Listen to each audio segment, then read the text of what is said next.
Jean-Marie Monetti, Coinshares CEO. Coinshares, by the way, seeing record inflows in its Bitcoin-related products, ETPs, and other services in early year.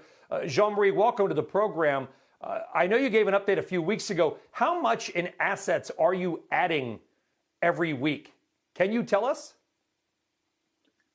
Like Coinshares was hit a record high, Brian. Nice to be here. To answer your question very directly, Coinshares hit the all-time high record of AUM of $3.9 billion in the first few weeks of January.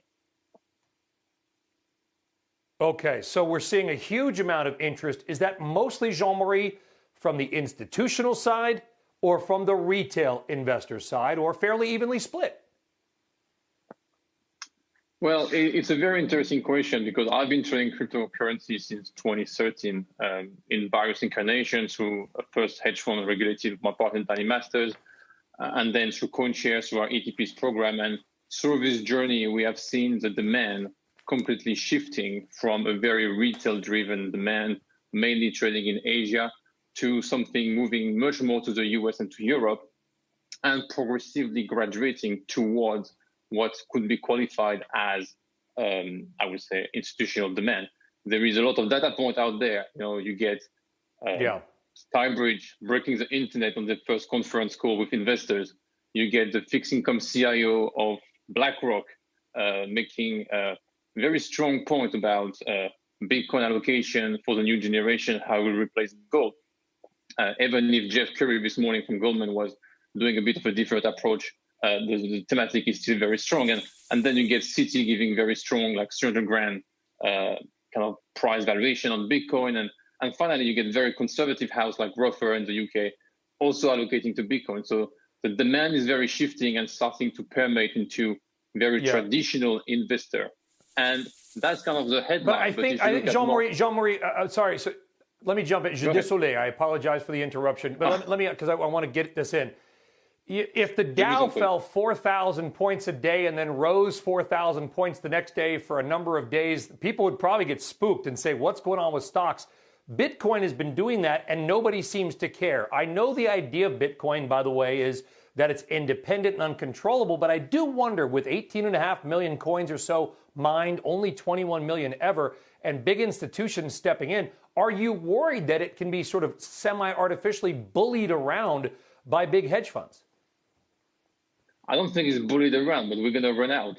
We have, you know, if you just take a single metrics, we have 21 million coins fully diluted. A lot of them have been lost already. And just in the US and North America, you have 21 million millionaires. So there's not enough one for each of you. So, you know, at a global scale, we have a bit of an offer and demand imbalance here, which is manifesting by, this demand we can see in the market. You know, there is time-weighting algorithm buying every single dip at the moment in the market. In the past, when the market was tanking, it was staying there for a while because there was no more demand. Now there is like people waiting for this move to just like enter the market and start allocating. You know, and there's so much correlation in the price moves, Jean-Marie, and it's not just between, you know, maybe I'll call it the big 4 or 5, the ones you guys deal in. You've got Bitcoin, Ethereum, Litecoin, XRP, others.